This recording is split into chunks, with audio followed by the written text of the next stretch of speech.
Welcome to Kaohoon International Special. I am Adisa Saperserd. As the people all over the world has become more environmentally conscious, the subject of carbon credits has become a hot topic among businesses, investors, and everybody involved in the capital market. Because today, if Thai companies are to conduct trade with other nations, but we do not have carbon credits, that might be a problem. Today, I've been honored by one of the experts who has an extensive experience and in-depth understanding about carbon credits. Right here, Mr. Varawut Silpa-archa, Minister of Natural Resources and Environment, is here to discuss with us on questions regarding carbon credits. Hello, Mr. Minister. Hello, it's a pleasure to be here. Not such an expert, but I know a little about, somewhat about the carbon credits. So please fire away. Right. The election is coming quickly, but I believe topics regarding environmental issues and carbon credit is quite relevant because it will make Thailand become more competitive. And other parties would have their policies in place, but before we go into yours, I'd like to set the tone for people who may still have a question mark to the term carbon credits. So can you please explain in short what exactly are they and how are they different from carbon footprints? Well, carbon footprint is something us human produces. You and I and everyone, when we breathe in oxygen, we breathe out carbon dioxide. When we drive a car, our internal combustion engines just churn out carbon monoxide, carbon dioxide, nitrous oxide, blah, blah, blah. Those are called greenhouse gases, and those are the carbon footprint that we produces. Now, carbon credit, on the other hand, though, is the ability to breathe by the trees. When we breathe in oxygen and we breathe out carbon dioxide. Now, the trees, they breathe opposite on what we do. They breathe in carbon dioxide and breathe out oxygen. And that process is called photosynthesis. That's produce a chlorophyll. We've learned that when we were in the elementary. So the ability to breathe by the trees, when they breathe in 1 ton of carbon dioxide, these gas, that 1 ton of breathing in, of the inhaling, is 1 carbon credit. So basically, the ability to reduce the carbon dioxide or greenhouse gases by 1 ton is the carbon credit. Okay, and so how are carbon credits important? Well, at the moment, global trend, the mega trend, is moving in the way that every country is declaring the word carbon neutrality, right. Net zero greenhouse gas emission. Now, I do stress on the word net zero, not absolute zero, because as long as there are living beings in the world, on Earth, there will always be a carbon footprint. Right. So it's a net zero. For example, Thailand has declared our timeline as 2050 in carbon neutrality and 2065 for the net zero GHG. Now, when we talk about the net zero in Thailand, we're talking about 120 tons of carbon dioxide 120 tons. Million tons, I'm sorry. 120 million tons of carbon dioxide equivalent. Now, why 120 million tons, not 150 or 200? Is because it has been calculated that we have 323 million rai of land in Thailand. At the moment, our projection is that by 2065, we will have 55% of that covered in green areas. Now, when I talk about green areas, I'm not talking about half of the countries being in the forest. We are talking about forest, both commercial forest, natural forest, national parks included, or even the green recreational area, parks, etc., etc. So that would cover 55% of the country. Now, should that happen, it will have the ability to absorb 120 million tons of carbon dioxide equivalent in 2065. So therefore, that is our timeline, 2050 and 2065. And because of that, everyone will have to reduce their carbon footprint. Now, in order to do that, the mitigation efforts, there are 2 ways of doing it. One, you change the way you do things. For example, in a company, you change your power source from fossil fuel to renewable energy. You change your light bulbs. You change the way you throw away your rubbish. You recycle your rubbish, etc. These will reduce your carbon footprint. That is one way. Mm-hmm. The second way, should the mitigation effort is not enough, is for you to buy the carbon footprint from those who have the stock. For example, if a company is growing a lot of trees or even in a community forest, they actually do produce carbon credit. You can buy it from them to offset the remaining carbon dioxide equivalent that you have to make sure that your company is net zero. So basically, carbon credits will be able to help to reduce the emissions, if not being able to use from our daily lives. Of course. And 1 ton of carbon emissions is equivalent to 1 carbon credit. Exactly. Right. So, but can you truly say like carbon credits is actually really benefit the environment?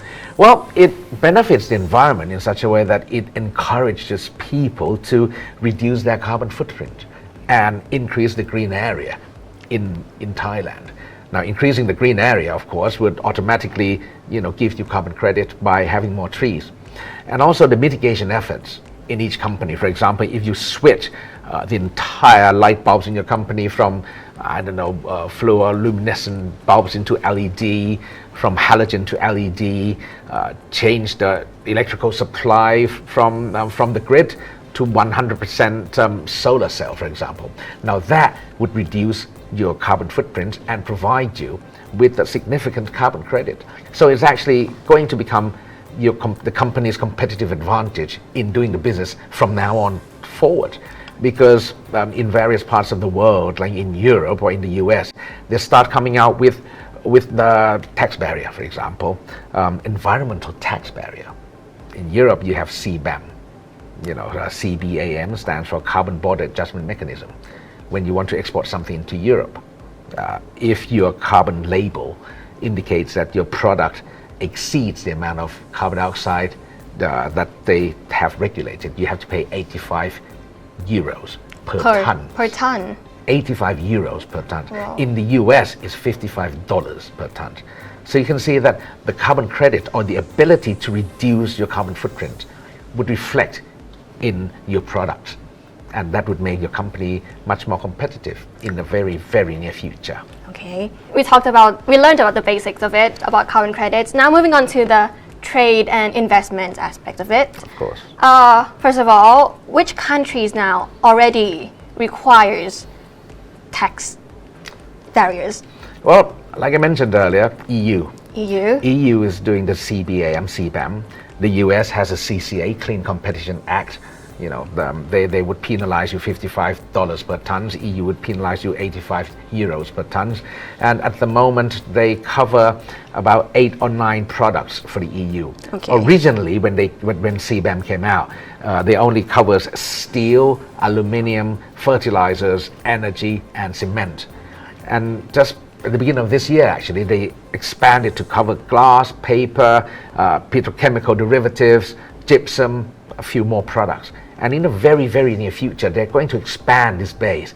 And if it covers sectors such as, agriculture, then the whole of Thailand would have to revolutionize the way we do things. Otherwise, all our products would not be able to compete with the others when entering the EU.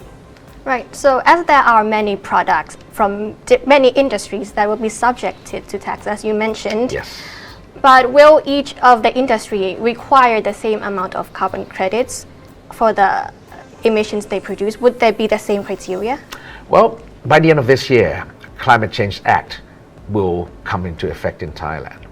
Now, with the introduction of Climate Change Act, if you go back to a few minutes ago when we talk about 2065, we have the quota of 120 million tons of carbon dioxide. So basically, if we have 55% of green areas in Thailand, we will be able to absorb 120 million tons of carbon dioxide. So that means Thailand, as a country as a whole, we have the quota, basically, to produce 120 million tons of carbon dioxide. So that 120 million tons will have to be divided amongst all 66 million of us. All amongst... That's hard math. It's even more complicated because it would have to be divided into sectors. Right. Energy, transportation, businesses, waste management, agriculture.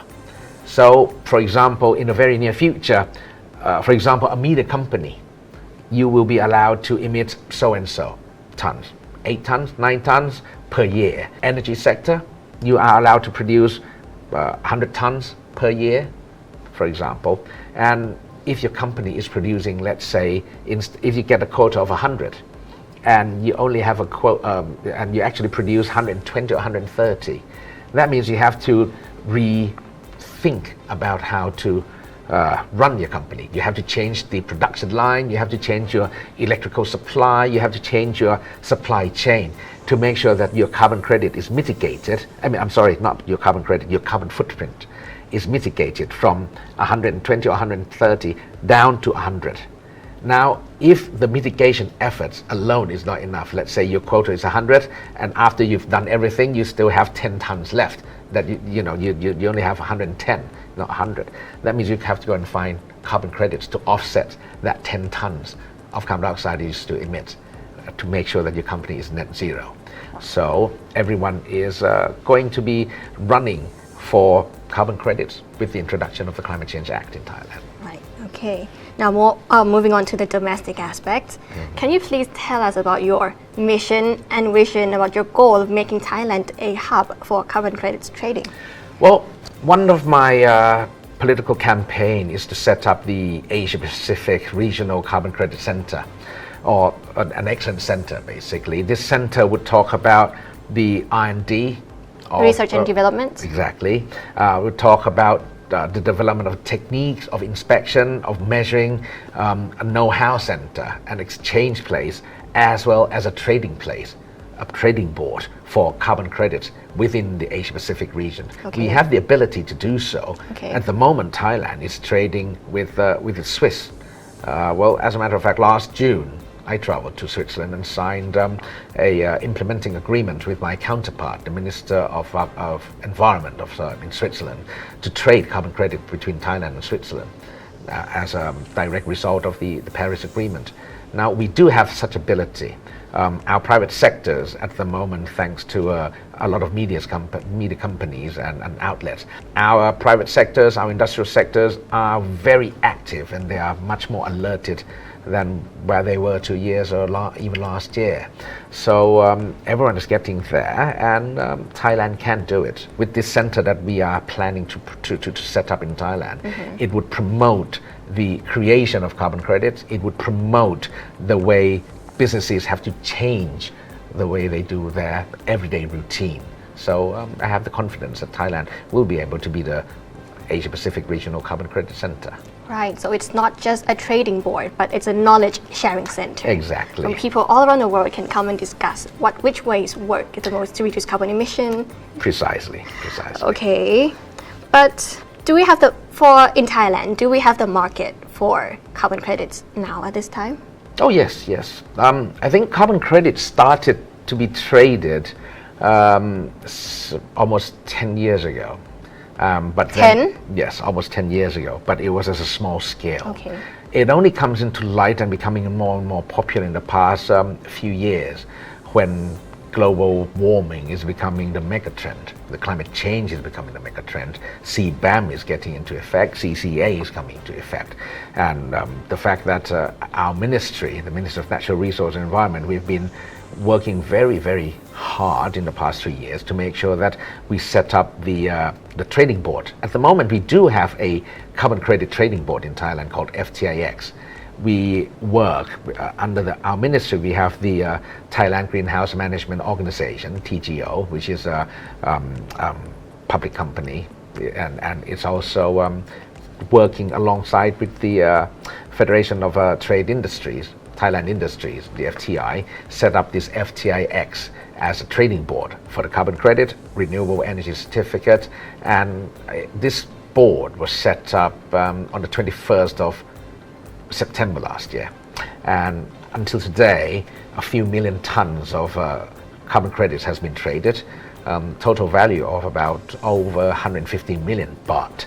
So that makes carbon credit price in Thailand to be about roughly 75 baht per ton, which is still very cheap compared to the European nation. Compared to the European or the US standard. Right. But with the introduction of the Climate Change Act towards the end of this year, now that price, 75 baht, is going to turn into 75 euros very soon. Right, I was going to ask you about the Climate Change Act, and you mentioned that it is going to be in effect by the end of this year. Yes. does that also mean that corporations, say in the heavy industry, which emits much amount of emissions, will they be subjected to tax under government contracts by the end of this year too? No, it will not be so sudden.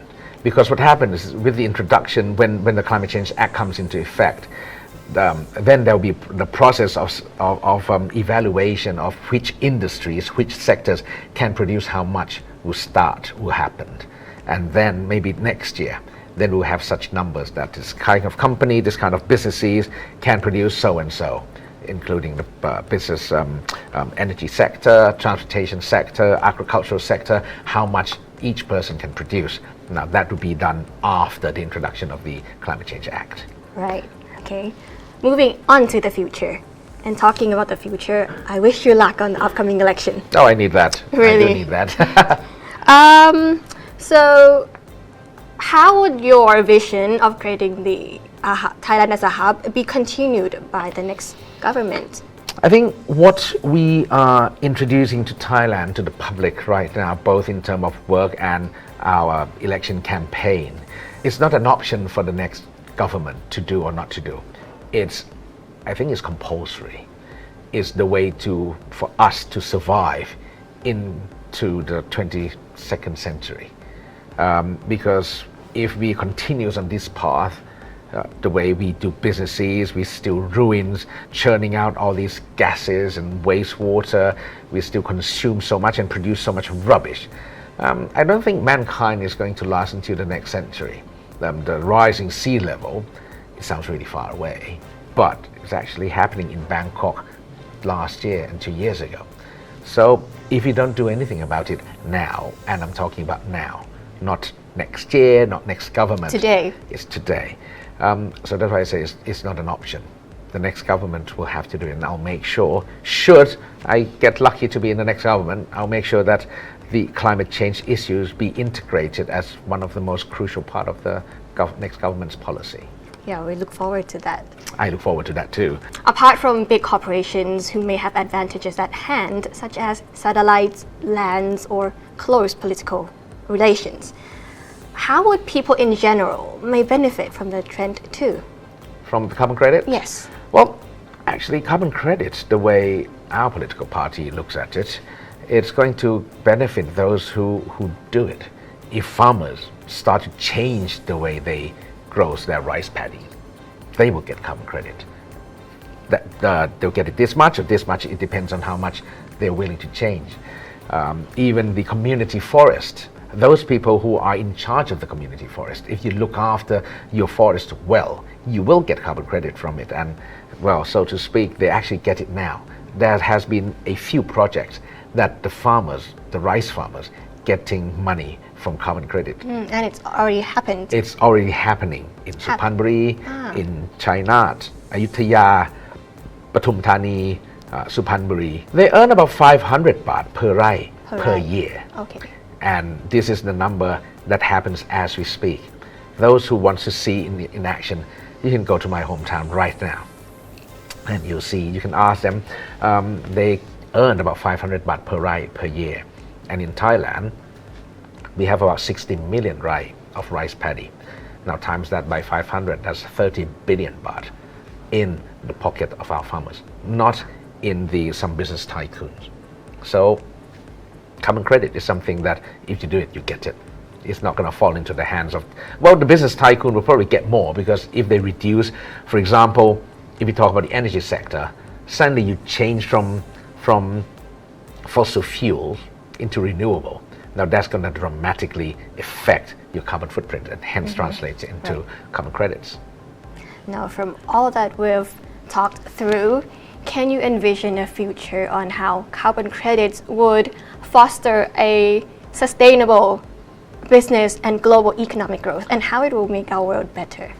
Well, of course. At the moment, 75% of global consumers are looking for environmentally friendly products. They are demanding, investors or even capital funds around the world, they are looking for investments that is environmentally friendly. In the business side, we have ESG, environmental social governance. Now, big corporations, they are before they invest, in the fund, international funds, they do not look at profitability anymore. Not just profitability. They look at the inclusivity. They look at how friendly you are, how much damage your profit is doing to our earth.